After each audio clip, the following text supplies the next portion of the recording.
성경 말씀 에베소서 2장 14절 말씀부터 18절 말씀까지 같이 봉독하도록 하십시다.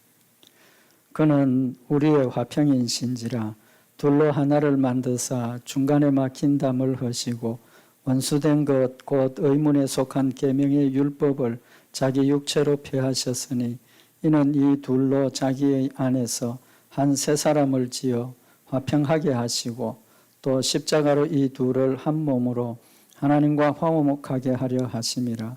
원수된 것을 십자가로 소멸하시고 또 오셔서 먼 데 있는 너희에게 평안을 전하고 가까운 데 있는 자들에게 평안을 전하셨으니 이는 저로 말미암아 우리 둘이 한 성령 안에서 아버지께 나아감을 얻게 하려 하심이라. 아멘. 우리 그동안 예수님의 그 사역이 하나되게 하시는 것, 하나되게 하시는 것에 대한 내용을 우리 상고를 하고 있습니다.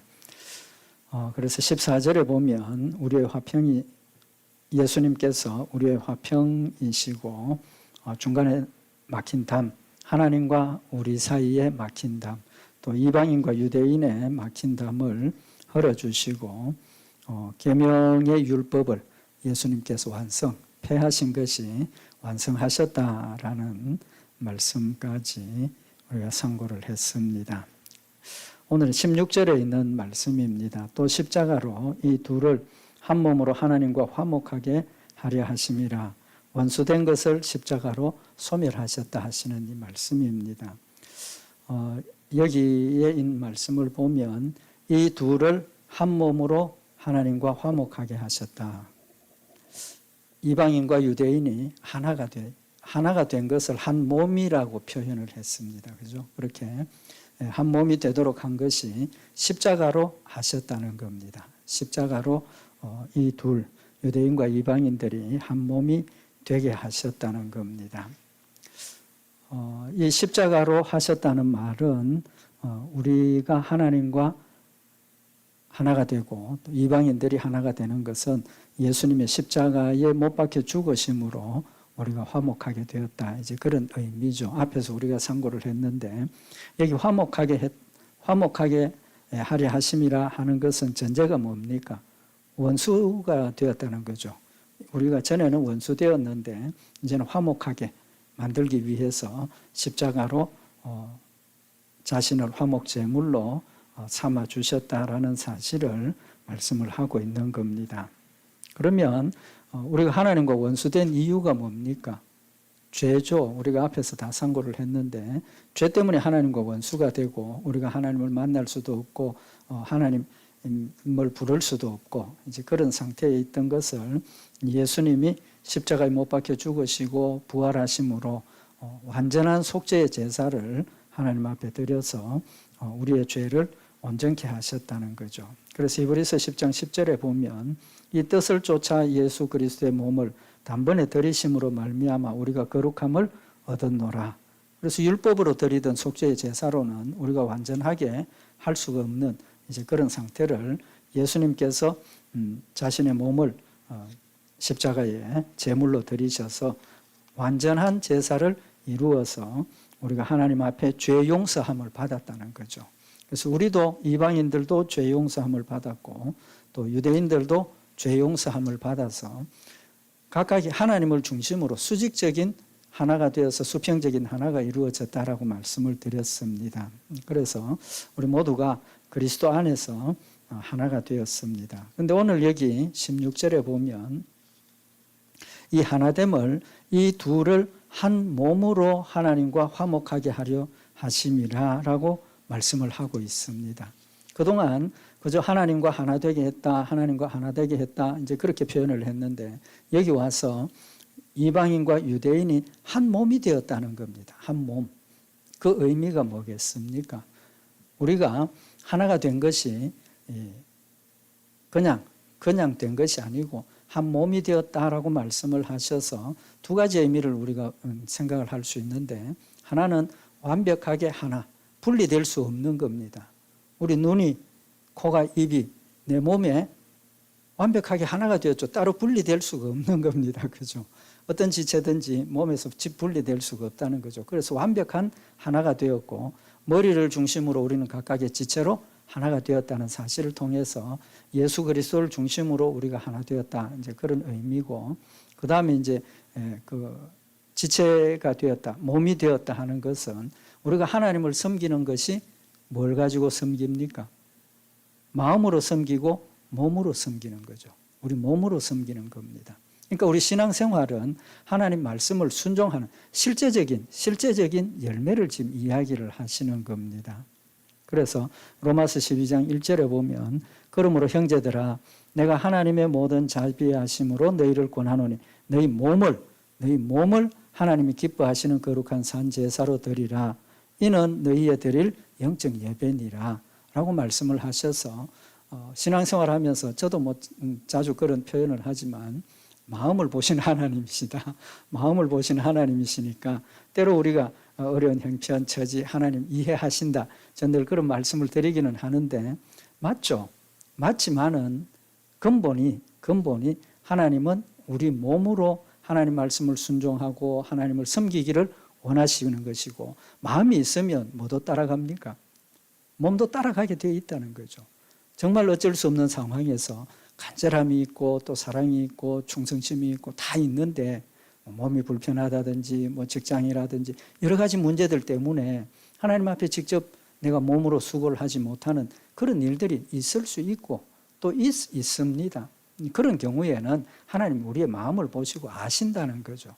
그렇지만 원칙이 우리의 마음을 따라 우리 몸도 함께 하나님 앞에 드려지는 것이라는 사실을 지금 이 말씀을 통해서 우리에게 교훈을 하시는 겁니다. 그래서 우리 그 몸이라는 의미는 뭡니까?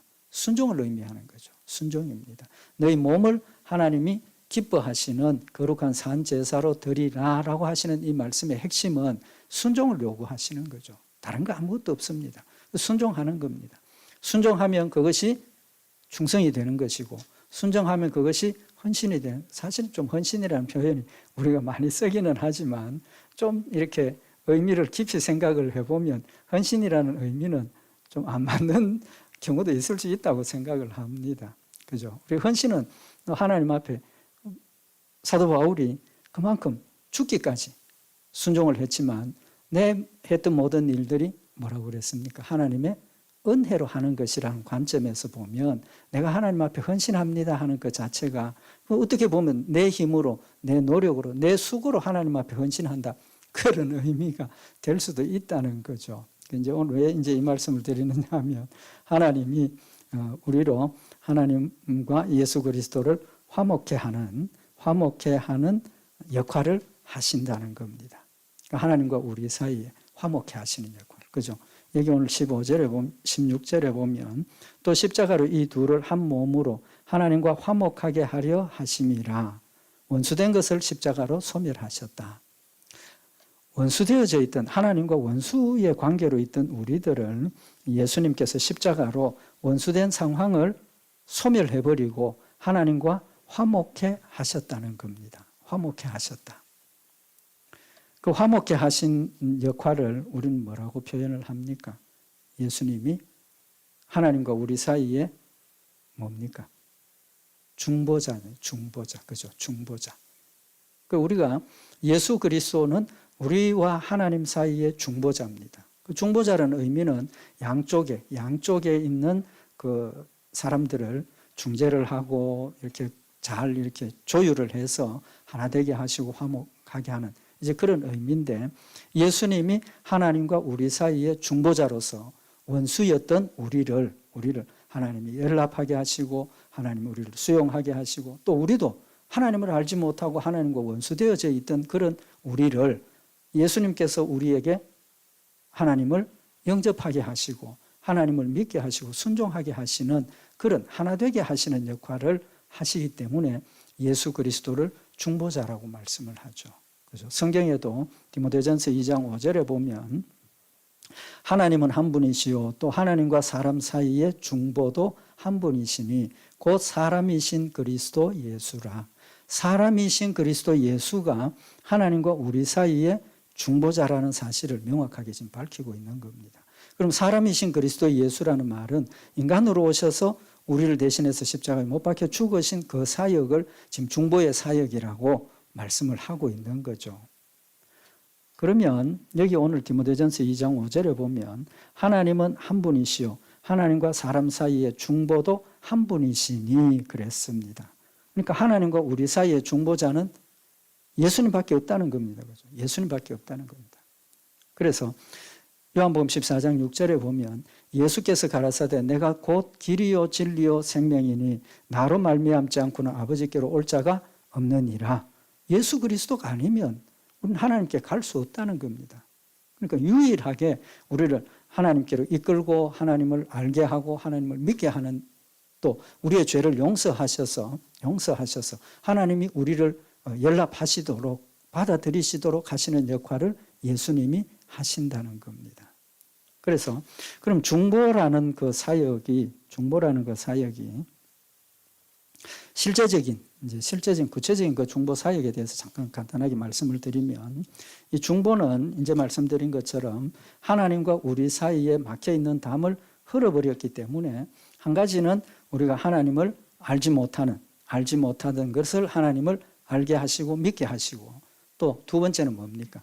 죄 때문에 하나님과 우리가 막혀 있던 것을, 죄 문제를 해결해 주셨기 때문에 하나님과 우리가 하나가 되는, 이제 그런 두 가지 의미를 우리가 살펴볼 수 있는 겁니다. 그래서 예레미야 31장 31절 이하에 나타나는 말씀을 보면 이스라엘 백성들이 하나님 말씀 불순종하고 종으로 포로로 잡혀가고 뭐 이랬다가 하나님께서 이스라엘 나라를 회복해 하시죠.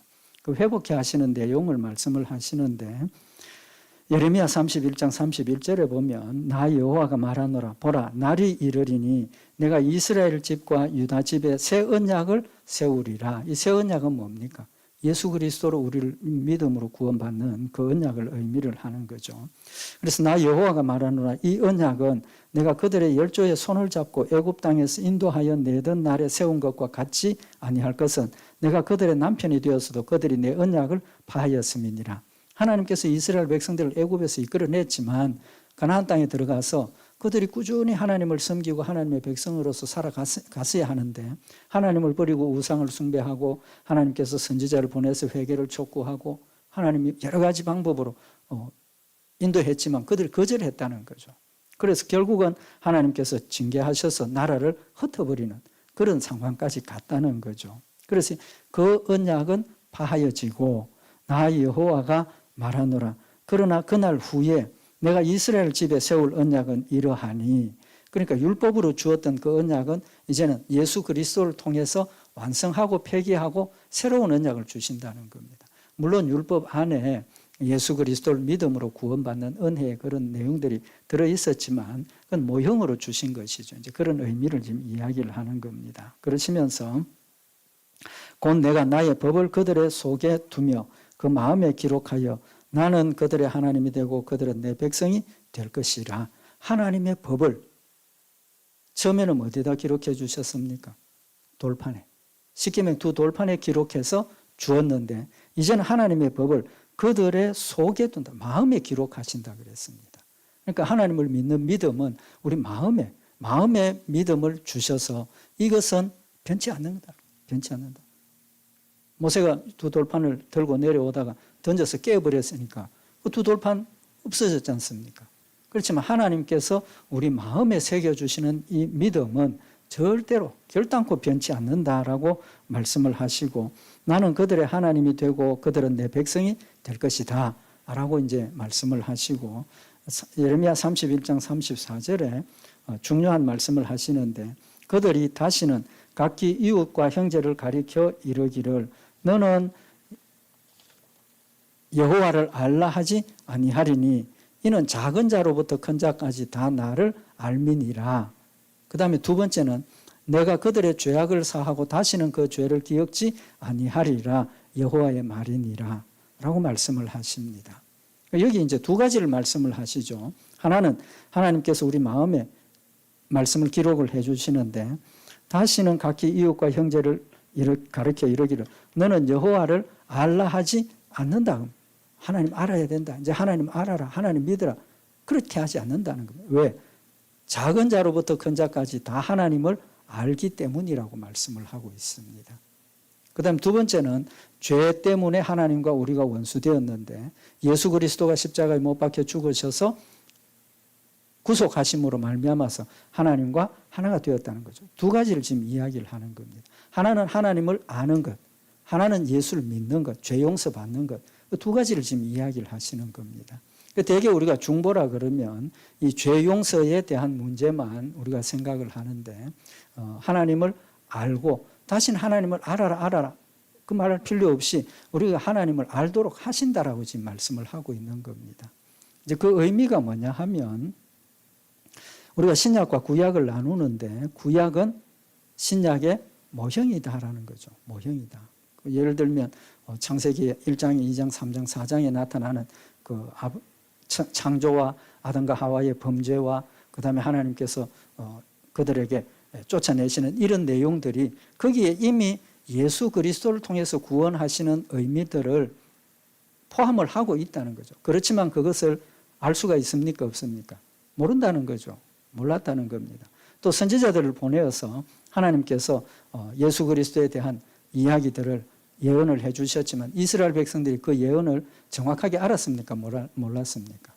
정확하게 몰랐다는 겁니다. 몰랐기 때문에 그들이 메시아를 기다렸고 예수님 오시는 것을 기다렸지만 실제로 예수님이 오셨음에도 불구하고 그들은 예수님을 몰랐지 않습니까? 몰라서 뭐 했습니까? 오히려 하나님의 이름을 망령되이 일컫는 자라고 그리고 십자가에 못 박아 죽이는 그런 결과를 가져왔다는 겁니다. 그래서 구약시대에 예수님 오시기 전까지의 시대는 하나님이 우리에게 하나님의 구속의 사역을 말씀은 계속해 주셨지만 명확하게 밝혀주시지 않았다는 겁니다. 그래서 성경에 보면 예수 그리스도의 복음의 사역이 뭐라고 그랬습니까? 비밀이라고 말씀을 하시죠. 비밀. 그 비밀은 구약시대에는 비밀로 감춰져 있었다는 겁니다. 감춰져 있었다. 예수 그리스도가 오시면서 그 비밀이 확실하게 밝혀지고 완벽하게 우리에게 알려졌다는 사실을 지금 말씀을 하고 있는 겁니다. 그래서 민수기 12장 6절에 보면 이르시되 내 말을 들으라. 너희 중에 선지자가 있으면 나 여호와가 이상으로 나를 그에게 알리기도 하고 꿈으로 그와 말하기도 하거니와. 구약시대의 선지자들을 통해서 주시는 말씀은 꿈을 통해서 선지자들이 계시를 받고 또 전했지만 또 성경에 보면 말씀 전하는 선지자들 자신도 지금 자신이 전하는 그 말의 의미를 명확하게 깨닫지 못하고 전했던 경우들도 많이 있는 걸 우리가 볼 수가 있는 겁니다. 그러니까 전하는 자 자체도 하나님의 말씀을 깨닫지 못하고 있는데 듣는 이스라엘 백성들은 그걸 명확하게 깨닫는다는 것은 불가능한 일이죠. 불가능한 일입니다. 하나님께서 선지자들을 통해서 주신 이 모든 말씀들을 감추어 놓으시고 한 가지 한 가지씩 이렇게 풀어 가신다는 거죠. 그래서 이제 신학적으로 이제 그 부분 말씀을 하시는 것은 표현이 계시의 점진성이라 그렇게 이야기를 합니다. 계시가 10개가 있으면 처음에는 하나만 보여주시고 2개 보여주시고 3개 보여주시고 근데 예수님이 오셔서 10개 전부를 보여주시고 명확하게 우리에게 이루어 주셨다는 의미를 지금 가지고 있는 겁니다. 그래서 히브리서 1장 1절에 보면 옛적의 선지자들로 여러 부분과 여러 모양으로 우리 조상들에게 말씀하신 하나님이 선지자들을 통해서 여러 부분들을 말씀을 하셨다는 겁니다. 그런데 히브리서 1장 2절에 이 모든 날 마지막에 아들로 우리에게 말씀하셨으니 이 아들 만유의 후사로 세우시고 또 저로 말미암아 모든 세계를 지으셨느니라. 마지막에 아들로 우리에게 말씀을 해주셨다는 겁니다. 그래서 예수님이 진리이시고 예수님이 말씀이시고 오셔서 실제로 십자가에 못 박혀 죽으심으로 또 부활하심으로 구약시대 선지자들을 통해서 예언하셨던 그 내용들이 이렇게 표현이 되었구나. 그때 이런 말씀을 통해서 예수님 오실 걸 우리에게 가르쳐 주셨구나. 오셔서 보여주시고 그것이 실제로 이제는 드러나게 하는 이제 그런 의미를 지금 말씀을 하고 있는 겁니다. 그래서 요한복음 1장 14절에 보면 말씀이 육신이 되어 우리 가운데 거하심에 우리가 그 영광을 보니 아버지의 독생자의 영광이요 은혜와 진리가 충만하더라. 말씀이 육신이 되어 우리 가운데 거했다. 그 말은 예수님이 말씀이신데 인간으로 오셔서 행동을 통해서, 삶을 통해서, 또 직접 가르쳐 주시는 말씀을 통해서 구약시대에 하나님께서 주셨던 그 말씀들이 확실하게 뜻을 밝혀주시고 또 자신이 구약시대 선지자들이 선포했던 그 메시아라는 사실을 밝혀주시고 하나님의 사랑과 은혜와 하나님 우리를 다스리시고 인도하시는 것들을 본인이 직접 말씀을 통해서 우리에게 밝혀주시고 가르쳐 주셨다는 겁니다. 그래서 우리에게는 더 이상 복음이 뭡니까? 비밀이 아니라는 겁니다. 비밀이 아니라. 그래서 중보자가 되셔서 우리가 하나님의 뜻을 몰라서 하나님이 우리를 어떻게 사랑하신지를 몰라서 하나님께 가지 못하던 우리들을 이스라엘 백성들이 그랬지 않습니까? 택한 백성이라고 선민이라고 그만큼 자부심을 가지고 하나님 사모하고 찾았지만 몰랐기 때문에 그들은 잘못된 길로 갔다는 거죠.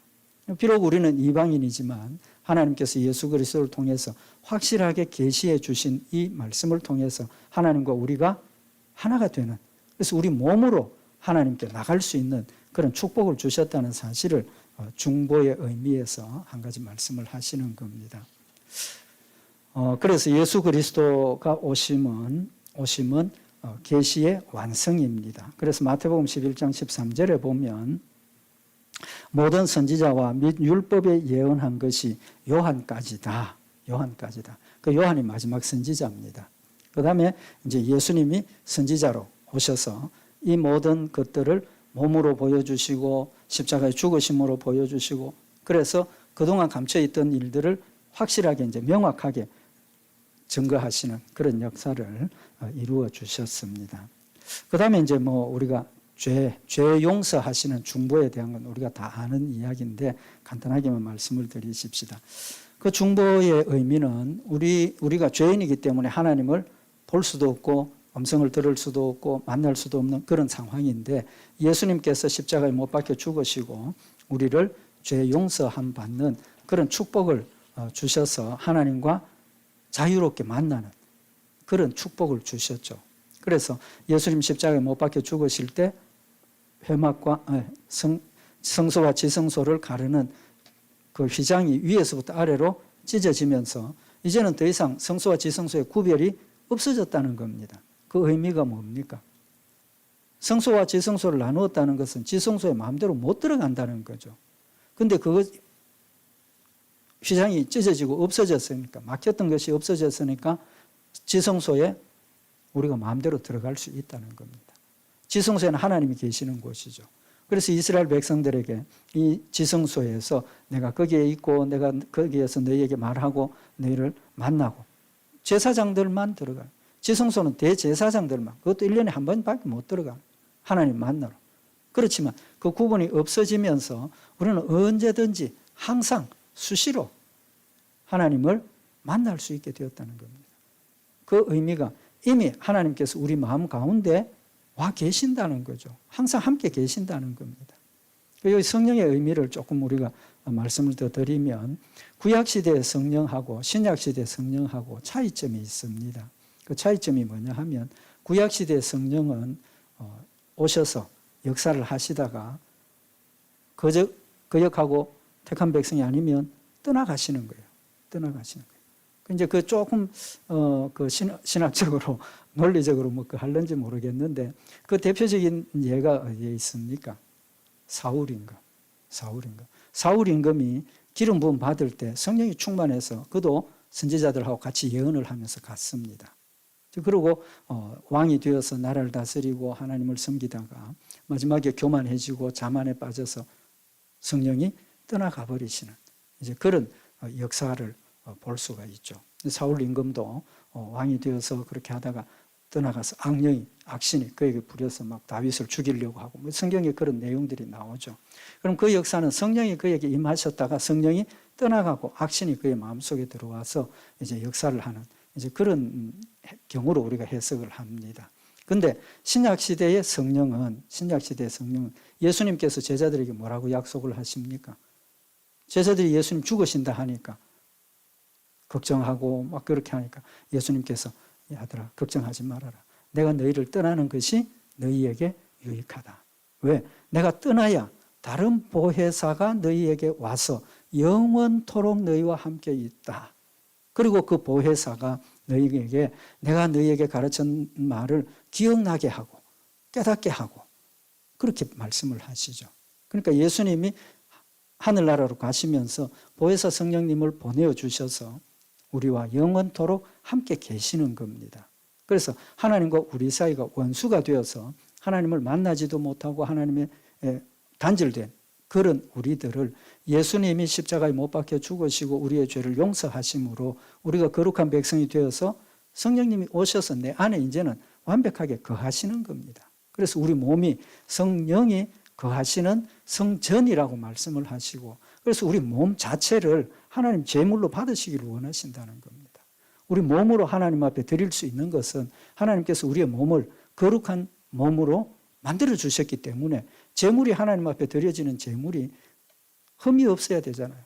흠이 없어야 되고 하나님께서 요구하시는 그 조건을 완벽하게 갖추어야 제물로 드릴 수 있는데 우리 죄인들을 부정한 우리들을 예수 그리스도가 십자가에 못 박혀 죽으시고 우리의 죄를 깨끗하게 하셨기 때문에 이제는 우리가 몸을 하나님 앞에 그냥 드리는 제물로 하나님 우리를 연락하시는 제물로 만들어 주셨다는 겁니다. 그래서 그게 중보의 사역, 우리의 죄를 용서하시는 하나님과 하나 되는 그런 중보의 사역을 지금 우리에게 말씀을 하고 있는 겁니다. 그래서 오늘 여기 본문 말씀에 보면 16절 말씀에 보면 또 십자가로 이 둘을 한 몸으로 하나님과 화목하게 하려 하심이라. 한 몸으로. 그래서 이제는 우리의 몸이 거룩한 성전이 되었고 하나님 앞에 영광 돌리는 그런 제물이 되었다는 사실을 명확하게 지금 밝히고 있는 겁니다. 그래서 중보, 하나님과 우리 사이의 중보는 예수님 밖에 없습니다. 이제 이 말씀, 중보에 대한 말씀이 나왔으니까 꼭 한 말씀 좀 더 드리고 싶은 부분이 있습니다. 하나님과 우리 사이의 중보는 예수 그리스도 한 분밖에 없습니다. 그럼 중보 기도는 누가 합니까? 중보 기도는 누가 합니까? 예수님이 하시는 거죠. 예수님이 하시는 겁니다.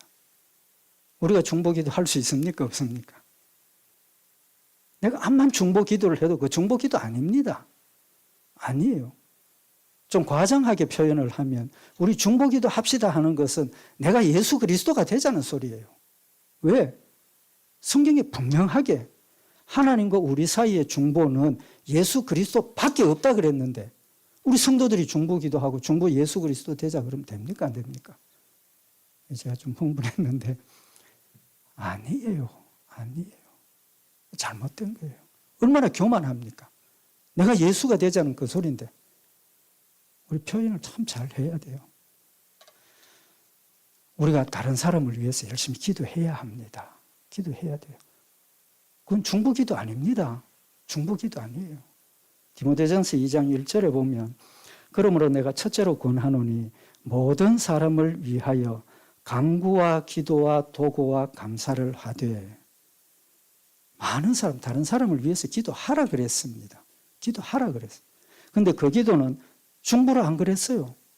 간구와 기도와 도구와 감사를 하라 그랬어요. 여기 특별히 도구라고 이야기를 했는데 다 똑같은 기도입니다. 하나님 앞에 청원하고 탄원하고 그런 뜻이에요. 같은 뜻을 가졌다고.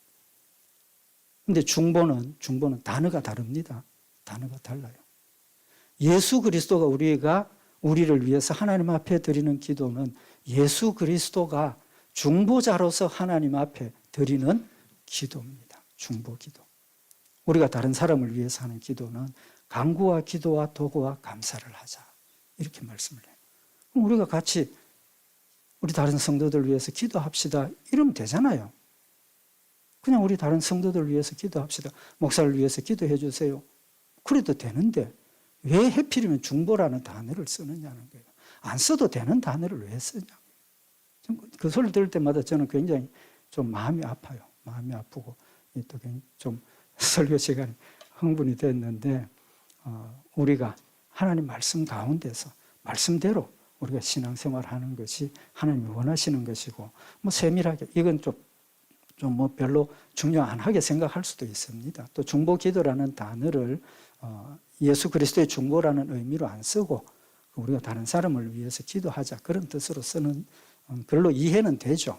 그런 뜻으로 이해는 하지만 성경이 분명히 우리의 중보자는 그리스도 한 분밖에 없다라고 말씀을 하셨으니까 그걸 조심하라고 그렇게 표현을 하시는 거 아니겠습니까? 그죠? 그럴 필요가 없으면 그런 표현을 넣을 필요가 없는 겁니다. 그게 필요하니까 그런 표현을 넣었다라고 우리가 받아들여야 되죠. 그래서 그러므로 내가 첫째로 권하노니 모든 사람을 위하여 간구와 기도와 도구와 감사를 하되 임금들과 높은 지위에 있는 모든 사람들을 위하여 하라. 첫째는 지도자들을 위해서. 정치적인 지도자들, 임금. 왜? 그들이 나라를 잘 다스려야 나라가 평안하니까.